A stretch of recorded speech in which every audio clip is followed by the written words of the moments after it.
everyone, and welcome back to Founder Sessions. And a bit different this time. It's an in-person one. That's first time ever on Founder Sessions, first time ever in my life.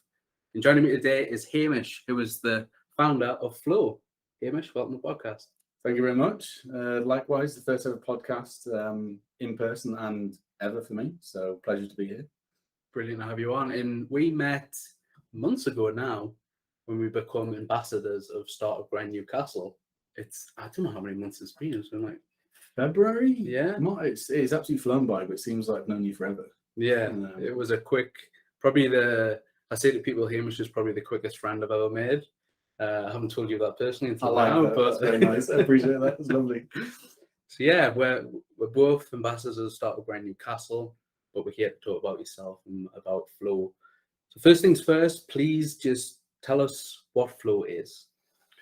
So Floe, first and foremost, is a co-working company, and it started with the basis of there's so much underutilized space that there's just sat there waiting to be used for co-working space. And obviously with the pandemic, we work and live has fundamentally changed, and that's why I founded Floe. And then I realized the north of England, there wasn't really much space for co-working, and had all these amazing spaces that you would have these amazing cafes, these amazing like conference centers, or you could rent somewhere for a day, but there wasn't really the flexibility of going, I want to pop in there for a day, I want to be there for a month. And so Floe is really bringing all of the north, I was going to say northeast, but also the north together, and really providing quality, engaging space for people to work in. Yeah, and we're in Floe, Newcastle at the moment, but there's future plans on the horizon. Mentioned Carlisle a few times. So we've got a building in Carlisle that we're gonna, this week we've started looking at like plans, how we're gonna design it, what the hard thing with if you're building a co-working space is like, do you have lots of meeting rooms? Do you have lots of hot desks for the day? Do you have lots of private offices, or do you have the dedicated desks? So we're just trying to work out what the demand is, because each city will have their own demand as well. Carlisle is the next one. It's going to be up and running next 2 to 3 months. But then we've also got the satellites, which are our smaller spaces. So the first one is Dance City. That's going to be up and running within the next week. The whole idea of the satellites is we don't own the space. We just partner with some great businesses in the area that have maybe like an office or just a space that's not used Monday to Friday, 9 to 5. We go in there, spruce it up a bit, put some desks and put it on our booking system and market the space. Very cool. And let's take a jump back in time. Let's talk about time travel. Yeah, let's time travel. So what were you doing before the idea of Floe come about? Searching for the meaning of life. I've had a really weird journey up to here. My CV is a good read. Started as a dive instructor, then was a commercial diver, then moved to sales and project coordination in construction, and then spent the last 2 years, well, not the last 2 years, 2 years ago, spent 2 years in the French Alps managing a collection of luxury ski chalets. So it was, I'd say about 4 or 5 years ago, really got into like co-working and co-living, and nearly opened a chain of co-living spaces down the coast of Nicaragua with a friend. But it was a bit risky, and that's the one time I've gone, that's the limit. So I didn't do that, but really the whole way of being able to work and live and travel, and I was really focused on going, you don't have to just go from school to university, get a grad scheme, have a job, have a life. It's like really fascinated by how you can, I don't know, change the way you can sort of learn. And I personally never went to university, so maybe I've just seen it from a different point of view. So that's really where my inspirations sort of come from. And looking back, going really back, when I was like 4 or 5, my dream when I was at first school was to buy a big red bus and drive all my friends around. And that was just like, what do you want to do when you're older? I was like, I want a big red bus and put all my friends on and we'll just go on adventures. So lo and behold, 4-year-old Hamish was into co-living. So clearly it's my destiny. That should have been in your launch. I know. A red bus and... Well, maybe there's time. Maybe for Carlisle, we'll get a red bus and I'll get all my friends on there. What I get from this is that obviously entrepreneurs they take the educational experience and that sort of sets them up for their entrepreneurial journey. But you took it from life experiences. Yeah. How did it come about to come back to Newcastle and start Floe? Why? Yeah, because I know anytime I say, oh, I was living in the French Alps in these luxury chalets, and that company's just gone from, it's just exploded. It's amazing. I'm really glad what's happening with them. But for me, it was the October of 2 years ago, when's that? 2021?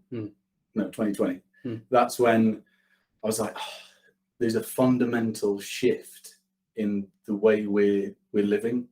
And I was like, anytime something massively changes, it creates opportunities. And I thought, if I miss this opportunity, I'll never forgive myself for not taking it. So I remember like quitting my job being like, oh God, this could be terrifying. And it could be the worst thing because one career is going like that. And then suddenly just jump ship. And when I came back in the December, I spent January going co-working. I don't know what I'm going to do with it, but I know I felt like I had like a ball of putty that was just in my hand and going, I know there's something in this and I know that this is going to be the future of how we work, but I have no idea what I'm going to do with it or how I'm going to sort of incorporate it into whatever company. I didn't have a company name, didn't have any business plan, but I was like, I just felt something in my gut that sometimes you think, oh, that's a terrible reason to quit your job. Everyone's always like, grab onto the next vine before you let go of the other one. Yeah. And I well and truly just let go of both vines and luckily managed to find another one. That fear holds a lot of brilliant minds back. So what you've done there is you've just said, sod it, I'm going to do it. Yeah. And, fast forward to now, should I say, I'm looking out to a space that's entirely your vision. And we'll probably put some shots of the space overlaid on this in the podcast, but early visions, did you ever expect this? Not at all. Not in my wildest dreams. Because before I met Philip and Gary, my business partners, I didn't have any of the capital to open a big space myself. And the whole idea with Floe was to not actually own any of the spaces because I didn't have that money to do it. And it was all about utilizing underutilized space. So to be able to have the two elements of, we have our hubs, which we have the lease on, we have the spaces, and also have the satellites is just amazing. And I look back like a year ago, I wrote like 5, 6, 7 business plans that changed endlessly. But at no point did I ever expect to be in this stage where then going to get Floe, Carlisle, and then look at Teesside, then look up another 2. So the first 12 months we want to have 5 hubs. Yeah. And then hopefully around 5 satellites to each hub. So the scale that it's gone, I'd never expected. But I think what I did appreciate was there was a great idea and the perfect timing. And that's why it was kind of, I don't know where this is going, but I know if I fully focus and don't be held back by my fear, I know it's going somewhere exciting. And I think that's a bit like terrifying, but also really rewarding to go, yeah, that is a good idea. Trust your gut. And I've always said I've wanted to have my own business, but I was like, in the past, I don't quite know what I want to do, when I want to do it. And it just felt like this was the time where everything was aligning and you think, right, go. From my point of view, it is perfect timing because you have a lot of people that working from home because of a global pandemic. They give up offices. They didn't want to really go back to like office 9 to 5 sort of thing. So with Floe, you're kind of offering that, you can get a pass for a day, you can get a meeting room for a few hours and things like that. It's that flexibility that, you can choose to work from home, or there is a space, that is available. I think that's very cool. Definitely. And I think what I'm noticing is there's a lot of businesses that are saying, okay, say they've had like an office with 30 desks. They're going, we want an office, maybe 15 desks, but if everyone does come in, we want our office and also everyone can come into the same space. So having a space where you've got co-working spaces and an office. So you're reducing your overhead by having a smaller office, But then as an ad hoc basis, you can then come in for the day and do hot desking, or if it's going to be a bit more, you can have a dedicated membership, and then you've got all the collaboration space where you can be meeting with other companies and either making friends or business connections. And the community element is so crucial. And that was one of the reasons why at the start I really wanted to be an ambassador for Startup Grind, because it's all about the pillars: make friends, give first, and always forget the third one every single time. Help others, yeah. I shouldn't forget that one. That's quite a crucial one. Let's talk about the design of the space. Because first impressions from me, from seeing the space and seeing other spaces, my other business, Purchase, worked in Proto for a while, and I've seen NDC and Gateshead as well. Obviously downstairs, Sparky's Eagle Labs. They're great spaces, they're quite unique.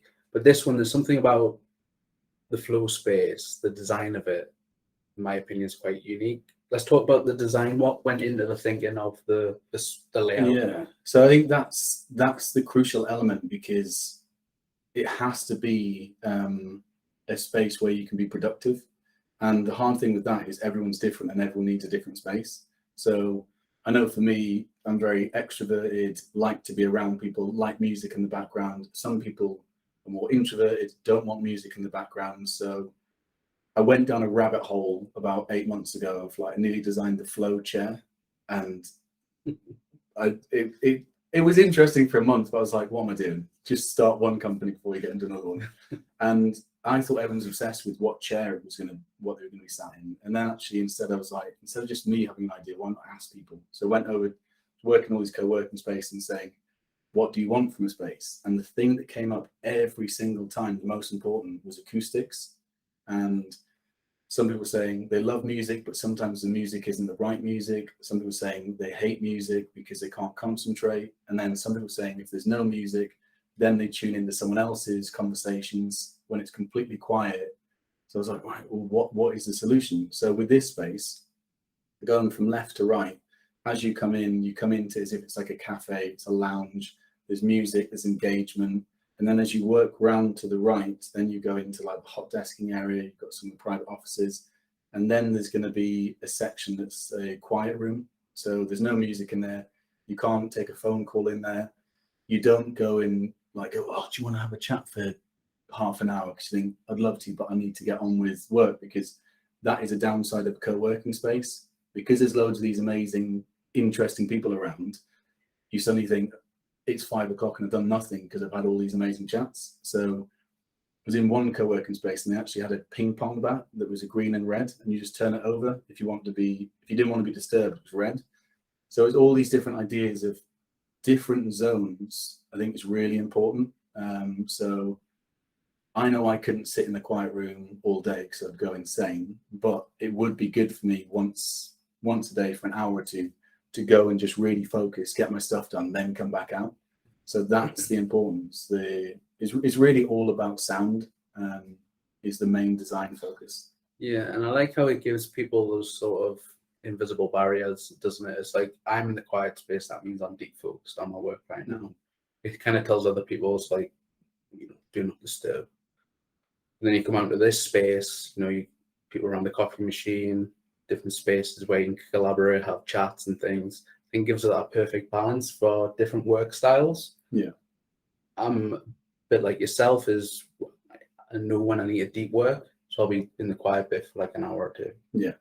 But like you, I would get, a bit more of that. So to walk up to the space and there'll be people around, I know I'm in a space where conversation is encouraged and can happen.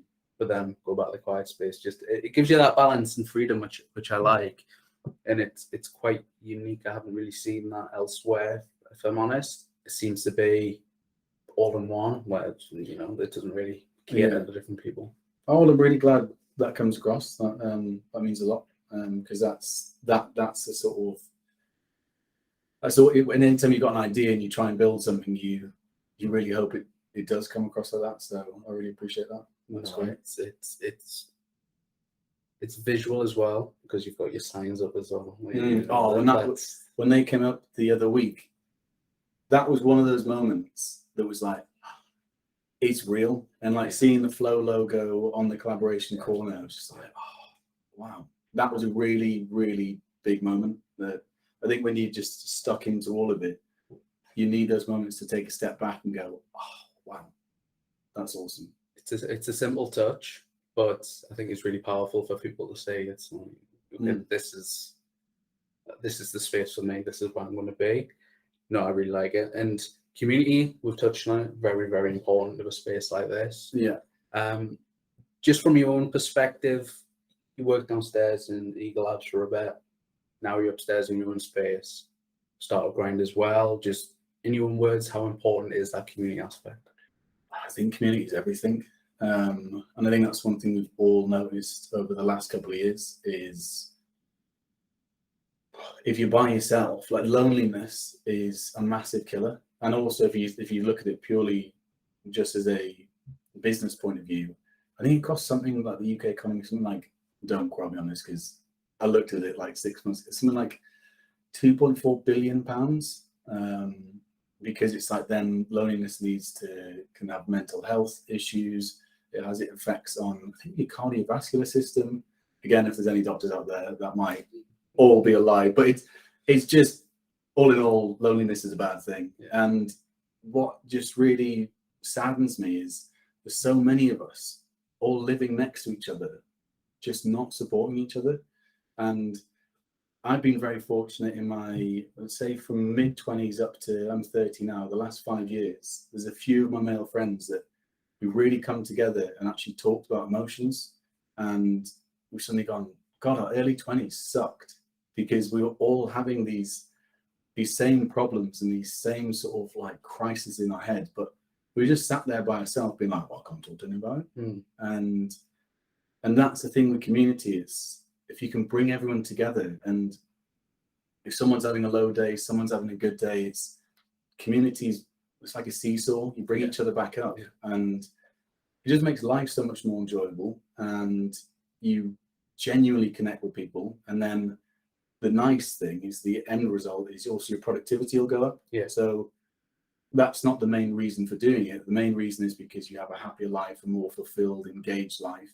But then at the end of the day, we do need to think, if we're coming to work, we do need to be productive. So it just is, it's this lovely round sort of circle of, I suppose, support, being inquisitive, and having a bit of a laugh at times as well, because I think we all take ourselves a bit too seriously at times. And and I've caught myself doing that. It was even at the weekend, had a great weekend with some friends, and we were just throwing the ball around for half an hour, and I was like, when was the last time I did this?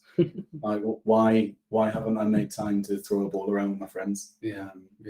So yeah, I think community is, I'd say it's the number one thing for this space, because if you don't have that, you could have the most amazing ergonomic chair and some beautiful exposed brick wall, and I love all those things, and I definitely want those things as we develop, but it's a very much a small percentage. What's the triangle of, is it pyramid of needs?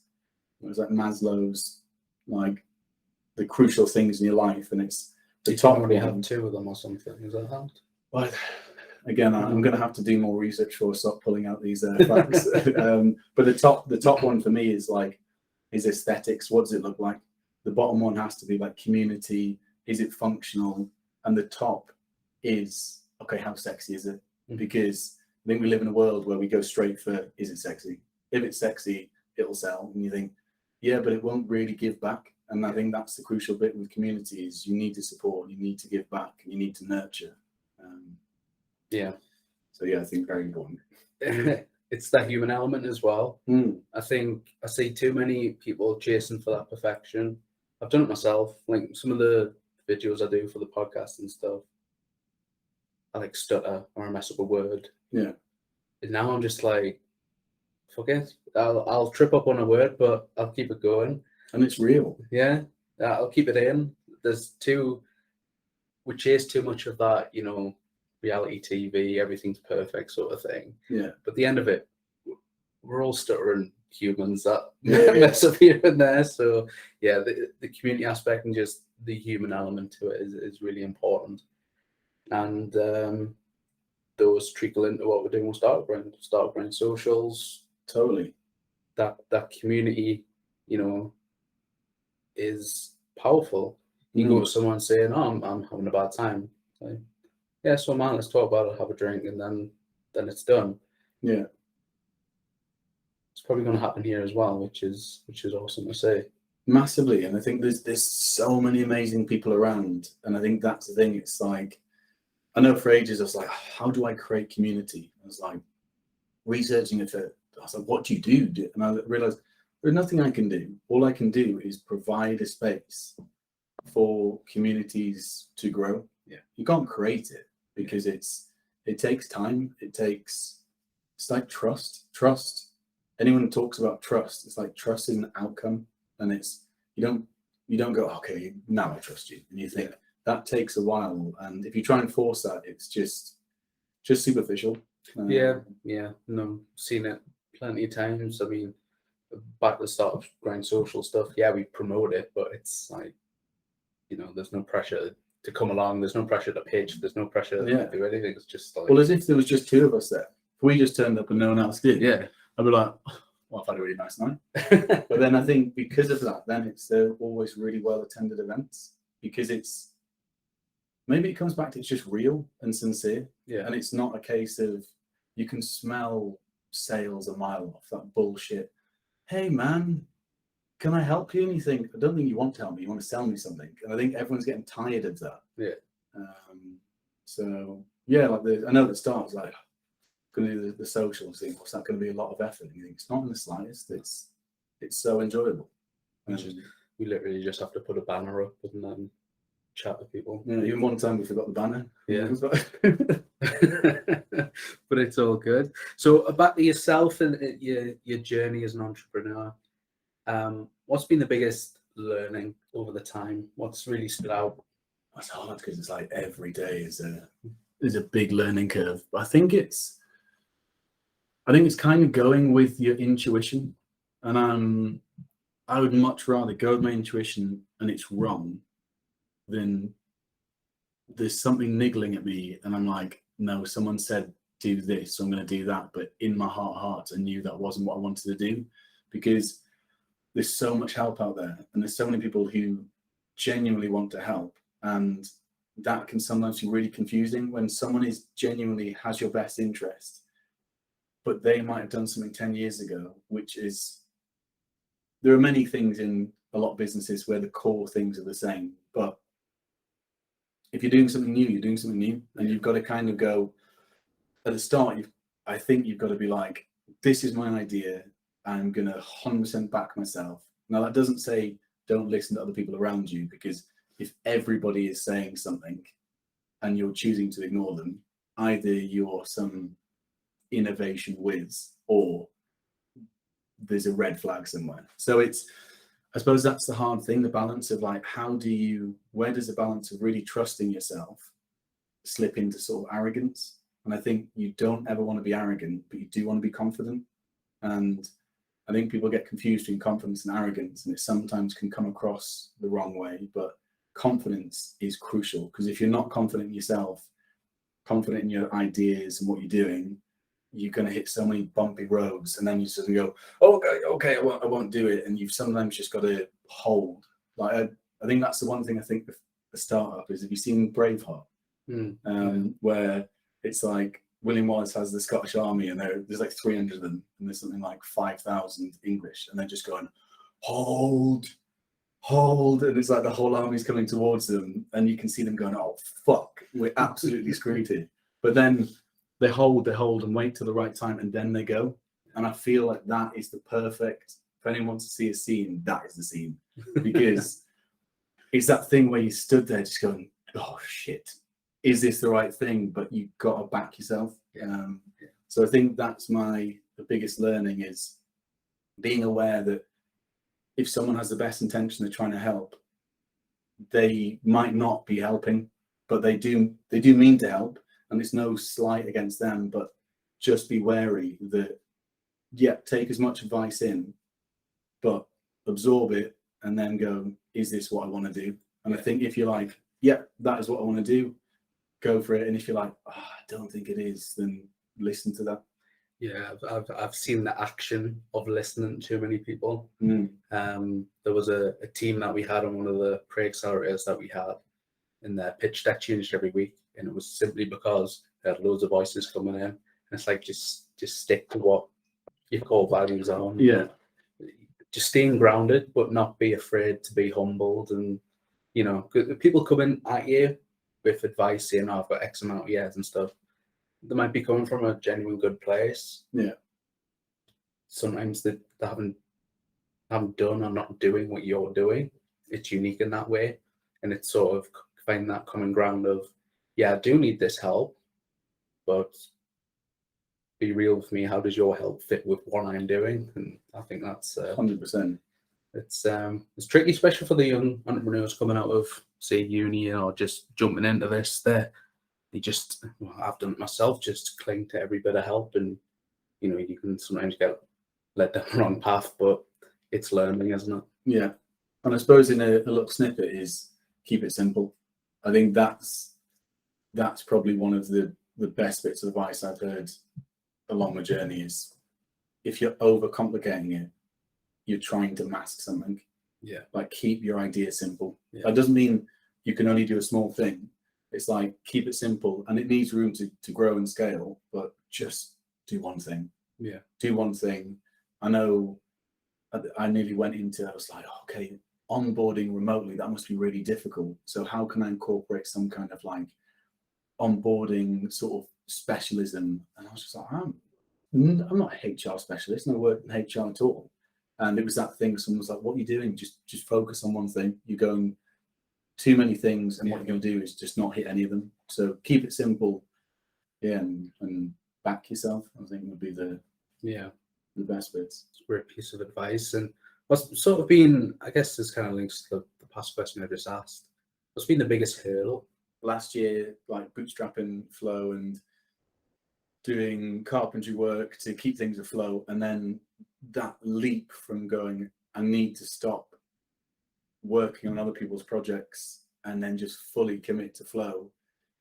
And I think I stopped in mid-October, and then November, December, as soon as you stop any money coming in, it just goes poof. And then I remember getting to December and be like, oh my God, it's the classic story. You think, I've got no money, what am I going to do? Come January, I was like, I've got enough to last me the end of January. And that was terrifying. And that's obviously, again, the story is always like, oh, and I met someone and it all worked out. Now, it doesn't always work out, but it's when you're in it, I was just like, that was stressful. Yeah. But I'm glad I did take that leap. Yeah. Otherwise, then, like it happened when I was downstairs. And that was, David Somerville was amazing. Barclays Eagle Labs made that connection. Because I was at the day I launched Floe. He was like, oh, you need to speak to Buxton Group, who were the property management company for the building. And then it turned out that Philip was like, oh, we're going into co-working, but we don't know how to manage it. I was like, oh, like this? And it was like a Blue Peter moment of oh, this is great. And it just, right place, right time, right people. And if I hadn't been fully into it, I might not have met them. So that was definitely the biggest hurdle of, money. No, that's the truth of it. And a bit of luck sprinkled in there as well. Totally. I think anyone who says there's no luck, like, I do believe you create your own luck to some degree, like by being somewhere, but at the end of the day, it is a bit of just good fortune. And I think another one, I know you only asked for one, but I'll give you a second one. Keeping it right between your ears, like your mental health, fucking hell, that's a roller coaster. And in October, November, I started doing CBT, like cognitive behavioral therapy, because I was like, I feel so inquisitive about what's out there in the world. First, for me to be inquisitive about that, I've got to be inquisitive about myself. And you think, okay, what are my triggers? What are, like, if someone says something and it taps into this, like, why have I suddenly got really sad or really cross? And absolutely amazing. Like, just I did 6 sessions. I'm going to pick them up again. Obviously, it's not a cheap thing to do. So I was like, going to pause on for a few months, but then I want to continue for the rest of my life, because I do believe when things are going well, I want to know why things are going well. When things aren't going well, it's like getting that balance of bringing them together. So yeah, I think that's it. Mental health is a huge part of it, because you're pushing yourself at the edge, and you're like, oh, and we're all just sensitive, scared children. The majority of the time, we're just in bigger, uglier bodies than we were as a kid. And you think, I know my dad's quote's like, we're all just kids with debt. Yeah, that's about it. Very true. No, I totally relate. Back last year when we had a few Kickstart employees, I was going through a tough time mentally, and it was like I was putting on a fake smile and a fake bravado just to make sure that they were all right. I didn't care about myself at this point. I was just like, okay, put on the smile again, big call, energetic call, walk in like, hello guys, and all this, but deep down it was like, I don't want to be here. So understanding why that is, I think that's pretty powerful. That's sort of something that if you can tap into those sort of feelings and say like, okay, I'm a bit sad, and why is it? Boom. Okay, that's it. It's and I think superpower in itself. And it's so hard. I think it's like, as a leader, I think showing vulnerability is the biggest strength you can do. And it's something I want to try and do, because I'm nowhere near doing it, because I'm very early on in my stage of like, I never used to want to cry in public, show any kind of, just like bottle it up. Like, but I think to actually show your vulnerability, be empathetic. Like at times you do just have to, you are going to have to make hard decisions, and you're going to have to piss people off or make people upset. There's no way around that, but you can do it with some kind of, if you have those relationships with people, it makes it a bit more understanding when those things happen. And this whole thing of like, a man has to be strong and no tears, and you think it's an old thing. It's absolute bullshit. And it shows a lot more strength to, if you're like, I'm struggling today. But it's a really hard balance, because I know I still don't do it. So like, I'm chatting about it, but it's like, it's very much a journey of, grew up going, boys don't cry. And I've grown up in a very open family, but there's still that sort of, that story where you don't cry. And that balance is really hard to get. But yeah, it is tricky to really tap into emotions and feelings. You know, there probably needs to be a full study on mental health for founders or something, because that's a huge one. Totally. Myself, my co-founder Justin, both suffered from it, and it just spreads like wildfire if you don't get it under control. It's massively. And I don't know a single founder that hasn't had imposter syndrome. Of, you know, you're just like, am I just a bullshit artist? And you think, oh my God, again, I've just convinced everyone that this is a good idea, but I can't actually do it. And I think that's when it comes back to community, of going, the people holding you and supporting you. Because if you don't have that, it's going to be shit. Like, even if you are successful, you think it's going to be really rubbish. And even if you are really open, there's still going to be rubbish times. But then you can bounce back a lot quicker when you've got, people have got you back. Otherwise, if you try and hold it all together, again, that's just it's lonely. It's not good for your health. You start spiraling, where you suddenly think everyone's up against you, and you think, it's just, again, it's just really sad. You think, let's change the story of, you need to be strong and hold it together, because I think to be strong and courageous, you need to show your emotions, and also not just show yours, also listen to other people. You can't just be like, right, everyone, I'm having a shit day, you've got all to stop what you're doing and look after me. It's very much a two-way street. And sometimes it will go out a lot more than it comes in. And that's something that I'm trying to work on in my personal life as well. Of like, I know I always want to help, and you think, no, actually, I need to maybe not always give and give, because in past relationships, it's not been that healthy. Just give, and then you're like, oh no, it's okay, I understand.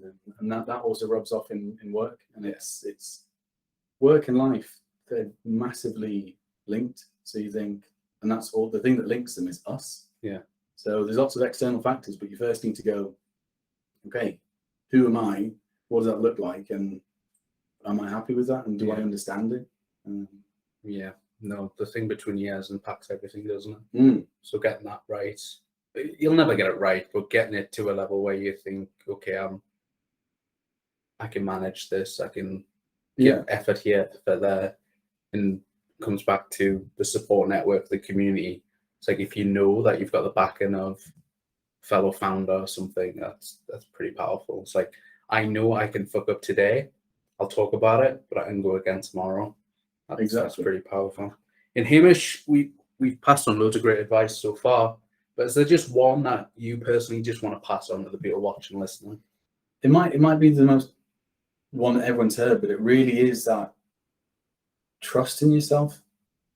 And if you've got, and that means like really trusting yourself, because like not everyone wants to be a founder, not everyone wants to have their own business. And if you're like, actually, I just want to do this, like trusting yourself. And I think trusting yourself, you need to first be inquisitive. And I think that's the thing, be inquisitive with yourself, with other people.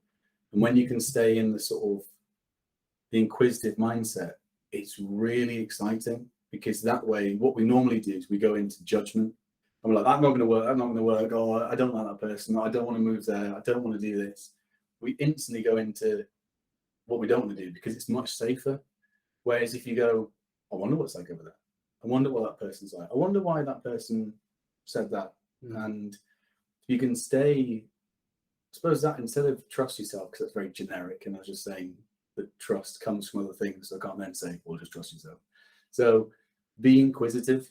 I think that'd be my number one bit of advice in everything you do, like in work, in yourself, in what's going on in the world, relationships. Like if you can be inquisitive,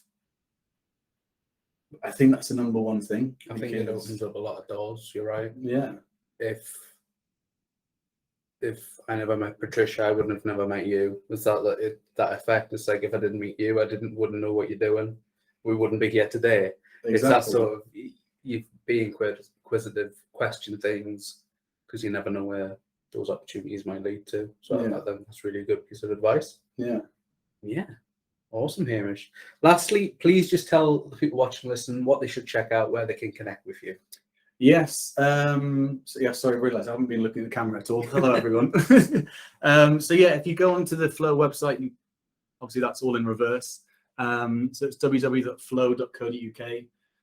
That's got all the information on there, and it shows our hubs, our satellites. We've got Carlisle coming online in about sort of 3 months, and we're going to have lots more satellites coming up. And we've just got a brilliant new agency, the Today agency, doing our social media. So all of that's blowing up. So Instagram, LinkedIn, Twitter, Facebook. So follow the Floe. I don't know any of their handles. I should know them. I think it's just at the Floe. At the Floe. Yeah. Thanks, Carl. And I look forward to hopefully seeing you all in one of the spaces. Awesome. This has been Founder Sessions. Thank you very much, Hamish, for joining me today. First ever in-person one. It went all right, I think. No, I really enjoyed it. Yeah, from myself and Hamish, this has been Founder Sessions, and thank you.